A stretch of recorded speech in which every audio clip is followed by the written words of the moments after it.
Kay mga kwakwa mayong hapon. So going to Valencia City kami and nandito na kami sa bus agad na kasama ko pamangkin ko na gwapo. Wah! So enjoy lang ako sa pagiging content creator ko mga kwakwa. So may napansin ako mga kwakwa, may nakita akong dalawang matatanda. Grabe. Sobrang sweet talaga nila. Nakaka-inspire naman sila mga kwakwa. Kinikilig ako dito habang pinapanood ko sila. Grabe. Talagang nararamdaman ko. So ayun, kakain na kami agad. Neya kasama ko. So, ang tangos talagang ilok ko mga kwakwa. No? New lookout. Kwah, kwah. Yun. Na, David rin sa Tista. Ganyan.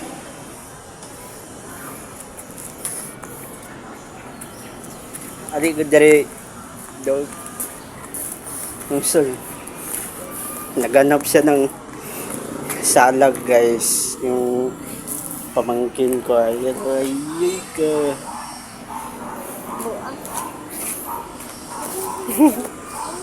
so ayun dito tayo mag-aaral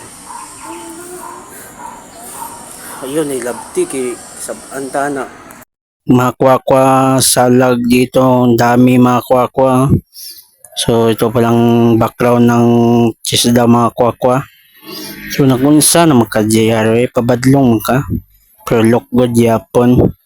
Ganda talaga ng background ng isda. So gusto nyo mag-aral dito na. So mga kwakwa, so na-interview tayo sa ating bookkeeping na sabi daw na tatawag lang sila sa amin kasi kakatapos lang pala daw ng training ng bookkeeping. So iwan ko kung kailan kami tatawagan, parang matagal pa yata kasi parang ayun gusto iwan ko ba siguro mga abot mga August yata to so tignan na lang natin so ayun pauwi na kami so God bless. Grabe ang kukulit ng pamangkin ko dito mga kwakwa. Ay, grabe talaga. So, pauwi na pala kami dito mga kwakwa. Going back to home. Wow, pa-English pa talaga. Sobrang traffic talaga dito. Pinak-isna ko kasi nagutom ng kwakwa. Kaya kain ka muna. Pabusog ka dyan. Love, love, Kuya Lloyd.